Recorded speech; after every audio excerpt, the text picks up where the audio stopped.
السلام علیکم ورحمۃ اللہ وبرکاتہ۔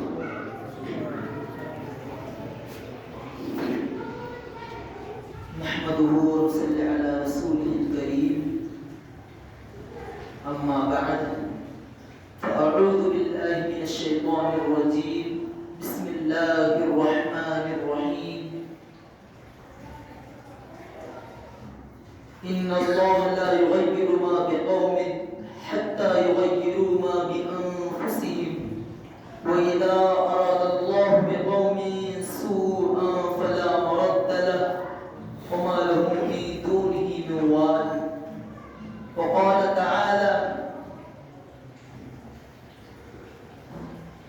يا أيها الذين آمنوا استعينوا بالصبر والصلاة۔ وقال تعالى: لقد كان لكم في رسول الله أسوة حسنة۔ وقال النبي صلى الله عليه وسلم: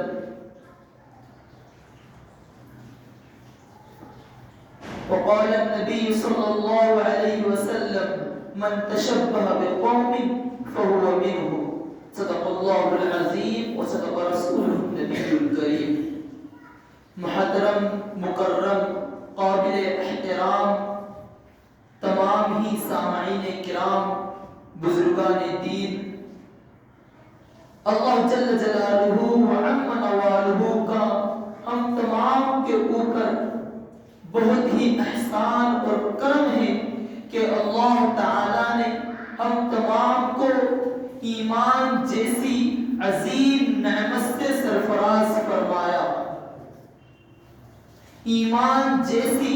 نعمت عظمی ہم تمام کو اللہ رب العزت نے عطا کی، اور آج کے ان حالات کے اندر اسلام کے اوپر پیش قدم ہم تمام کو رکھا اور ایمانی جذبے کے ساتھ زندگی گزارنے کی توفیق عطا فرمائی۔ میں آج آپ حضرات کے سامنے دو پہلوؤں پر بات کروں۔ ایک تو مقامی حالت کے مطابق، مقامی حالت کے پیش نظر نماز کے اوپر کچھ دیر بیان کروں گا، اور حالت حاضرہ کے پیش نظر کچھ دیر آپ حضرات کے سامنے غیروں کی مشابہت اختیار کرنے پر اسلام کی کیا تعلیمات ہے، اس پر آپ حضرات کے سامنے بیان کروں گا۔ معزز سامعین، آپ صلی اللہ علیہ وسلم جب اس دنیا کے اندر آئے، آپ مدینہ منورہ ہجرت کر کے جب تشریف لے گئے تو اس وقت یہودی یوم عاشورہ کے دن روزہ رکھا کرتے تھے، تہوار کی شکل میں اس کو بنایا کرتے تھے، اس دن روزہ رکھتے تھے۔ تو آپ نے لوگوں سے پوچھا آج روزہ کیوں رکھتے ہیں؟ تو انہوں نے کہا کہ موسیٰ علیہ السلام نے آج فرعون کو شکست دی تھی، فرعون کو دریا کے اندر ڈبویا تھا، اس وجہ سے ہم آج روزہ رکھتے ہیں۔ تو آپ نے تمام ہی صحابہ کو کہا تھا کہ موسیٰ علیہ السلام کی وہ لوگ اتباع کرتے ہیں، ہم بھی موسیٰ علیہ السلام کو نبی مانتے ہیں، ہم کو بھی اتباع کرنی چاہیے، ہم بھی اس خوشی کے اندر آج روزہ رکھیں گے۔ تو آپ نے پھر دوسرے سال کہا کہ یہودی ایک روزہ رکھتے ہیں تو ہم دو روزہ رکھیں گے، اس لیے کہ یہودی بھی آج روزہ رکھتے، ہم بھی آج روزہ رکھیں گے تو ان کی مشابہت ہوگی، ان کی طرح کام ہوگا، اس لیے وہ ایک رکھتے تو ہم دو رکھیں گے، ان کی طرح ہم کام نہیں کریں گے۔ آپ صلی اللہ علیہ وسلم کی اس طرح کی بات سے ہمیں پتہ چلتا ہے کہ آج دوسری قوموں کی مشابہت کرنے سے صحابہ کو روکا کرتے تھے۔ پھر میں آپ کو پھر اسی عنوان پر، اسی گفتگو کے اوپر، اسی پہلو پر آؤں گا کہ اللہ، آپ دوسرے پہلو پر جا رہا ہوں، غور فرمائیے کہ اللہ رب العزت دنیا کے اندر جو نظام اللہ کا چل رہا ہے، دن چلتا گزرتا ہے، دن کے بعد رات آتی ہے، رات کے بعد پھر دن آتا ہے، ایک ہفتہ گزرتا ہے، پھر دوسرا ہفتہ آتا ہے، ایک مہینہ گزرتا ہے، پھر دوسرا مہینہ آتا ہے۔ اس طرح سے اللہ نے دنیا کے نظام کو کیوں بنایا؟ اس کی کیا وجوہات ہے؟ اس کے اندر ہمیں اللہ رب العزت نے کیوں بنایا؟ اس کی وجوہات اور اسبابات کیا ہے؟ اس کی بہت ساری وجوہات اور اسبابات یہ ہے۔ ایک وجہ اس کے اندر سے یہ ہے کہ جب پورا کے پورا دن گزرتا ہے اور رات آتی ہے تو اللہ رب العزت رات کے وقت پہلے آسمان پر آتے ہیں، اپنے تمام بندوں کو آواز لگاتے ہیں کہ او میرے بندوں، اگر تم اپنے دن کے گناہوں کی معافی مجھ سے مانگنا چاہتے ہو تو میں تیار ہوں تمہیں معاف کرنے کے لیے، آؤ اور مجھ سے معافی مانگو۔ رات آئی، اس لیے ہمیں چاہیے کہ دن جتنا گزرا ہے، دن میں جتنے کاروبار کے اندر ہم سے گناہ ہوئے ہیں، دن کے اندر زندگی گزارنے میں جتنے گناہ ہم سے ہوئے ہیں، ان تمام گناہوں کی رات میں ہم اللہ سے توبہ اور معافی مانگ سکے، اس لیے دن کو رات کے اندر تبدیل کیا جاتا ہے، پھر رات سے دن کے اندر ماحول تبدیل ہوتا ہے تاکہ رات کے جتنے گنہگار ہیں وہ توبہ کر لے اللہ رب العزت سے، اور توبہ کرنے کے بعد یہ کہے کہ اللہ آج کے دن میں جتنے گناہ کیا میرے معاف فرما دیجئے، اب جو نیا دن نکلے گا مجھے اس نئے دن میں آپ کی اتباع کے ساتھ زندگی گزارنے والا بنا دیجئے۔ لیکن میں بڑے افسوس کے ساتھ کہتا ہوں کہ بہت کم مسلمان ایسے ہیں کہ جن کی زندگی کے نہ جانے کتنے دن گزر گئے، نہ جانے کتنے سال گزر گئے، آج تک انہوں نے اللہ رب العزت کو یہ حوالہ دے کر اللہ سے دعا نہیں مانگی ہوگی کہ یا اللہ میری زندگی کے جتنے دن گزر گئے ہیں ان میں جتنے گناہ کیے میرے معاف کر دیجئے، اب میں بقیہ زندگی آپ کی چاہت کے مطابق گزارنا چاہتا ہوں۔ پھر دوسرا موقع یہ آتا ہے کہ ہفتہ گزر جاتا ہے، جمعہ کا دن آتا ہے،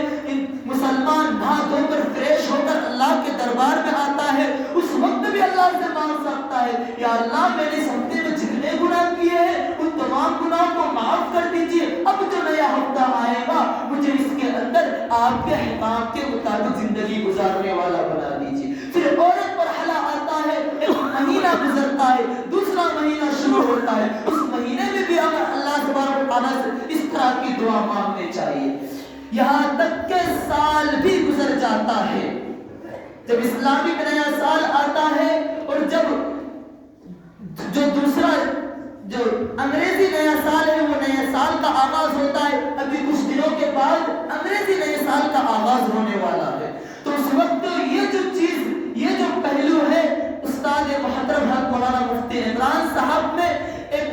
وقت ہمیں کہا تھا کہ بیٹا اس طرح کا جب بھی نیا سال آئے تو اس طرح کا بیان لوگوں کے اندر دیا جائے، تو جب نیا سال کی آغاز ہوتا ہے اور جو سال ہمارا ہے وہ ختم ہوتا ہے، اس وقت بھی ہمیں اللہ رب العزت کے سامنے تڑپنا چاہیے، گڑگڑانا چاہیے، یا اللہ میرا جو 2021 کا سال گزرا اس میں میں نے جتنے گناہ کیے مجھ کو معاف کر دیجئے، اور اب جو 2022 کا سال آنے والا ہے اس سال کے اندر مجھے آپ کے مطابق زندگی گزارنے والا بنا دیجئے، آپ صلی اللہ علیہ وسلم کے مطابق زندگی گزارنے والا بنا دیجئے۔ لیکن میں آج بڑے افسوس کے ساتھ اور درد دل کے ساتھ آپ کے ساتھ اس بات کو شیئر کر رہا ہوں، میرے نوجوانوں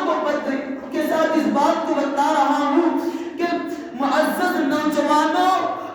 آپ صلی اللہ علیہ وسلم نے حدیث پاک میں فرمایا من تشبہ بقوم فہو منہم، کہ جو غیروں قوموں کے طریقہ اختیار کرے گا وہ اسی قوم میں سے ہو جائے گا۔ اکثر مسلمان نوجوانان اپنے کالج فرینڈز کے ساتھ، اپنے اسکول فرینڈز کے ساتھ، یونیورسٹیوں کے دوستوں کے ساتھ، اس کے علاوہ کئی نوجوانان 31st ڈے بناتے ہیں، رات کو ان کے ساتھ بڑی خوشی کے ساتھ پارٹیاں بناتے ہیں اور اس کو ایک تہوار کی شکل دیتے ہیں، اپنے دوستوں کو مبارکبادی دیتے ہیں اور اس کو بڑے جوش و خروش کے ساتھ مناتے ہیں، بلکہ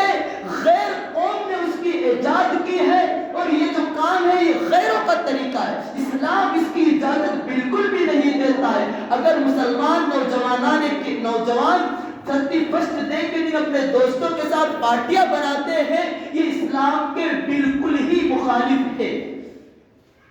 میں تمام نوجوانوں سے اپیل کرتا ہوں، اب جو 31 ڈے آئے گا اس رات کو ہم اللہ کے سامنے گڑ گڑائے، اللہ کے سامنے اپنے ماتھے کو ٹیکے اور اللہ سے دعا کرے کہ یا اللہ میری زندگی کا 1 سال کم ہو چکا ہے، میں نے اپنی زندگی میں گزرے ہوئے سالوں میں جتنے گناہ کی معاف کر دیجئے، اب جو نیا سال آ رہا ہے اس نئے سال میں مجھے آپ کے مطابق، آپ کے فرمان کے مطابق، مجھے آپ کے طریقے کے مطابق زندگی گزارنے والا بنا دیجئے۔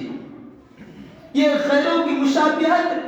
ابھی اور 2-3 دن کے بعد یا کل ہی کوئی اور ایک کرسمس ڈے کے نام سے کوئی تہوار آتا ہے۔ اس تہوار کے اندر بھی اسکولوں اور کالجز میں مسلمان بچوں کو یہ تہوار بنانے کے لیے مجبور کیا جاتا ہے اور بنانے لگایا جاتا ہے، انگلش کالجوں کے اندر اور دوسرے اسکولوں کے اندر بھی۔ تو اس وقت بھی ہم اپنے بچوں کو غیروں کی مشابہت سے دور رکھیں، اپنے بچوں کو غیروں کی مشابہت اختیار کرنے نہ دیں۔ جب وہ تہوار آتا ہے اور اگر بچے اس کے اندر رہے تو اس کے اندر وہ ایسے کھیل رچتے ہیں کہ بچوں کے اندر اس تہوار کی محبت داخل ہو جاتی ہے اور بچے خوشی کے ساتھ اس تہوار کو مناتے ہیں۔ آپ سے مجھ کو امید ہے کہ تمام مسلمان اس پر عمل کریں گے اور غیروں کے تہواروں سے اپنے آپ کو دور رکھیں گے۔ اسلام کے اندر صرف 2 تہوار ہیں، ایک عید، دوسرا بقرعید اور عید کے دن آپ بڑی خوشی کے ساتھ ان عیدوں کو بنائیے، اپنی دکانوں کو سجائیے، اپنے گھر کو سجائیے، اپنی فیملی کو نئے کپڑے دلائیے اور سب خوشی کے ساتھ رہیے، لیکن غیروں کے تہواروں کے اندر ہرگز بھی اپنے آپ کو شریک نہ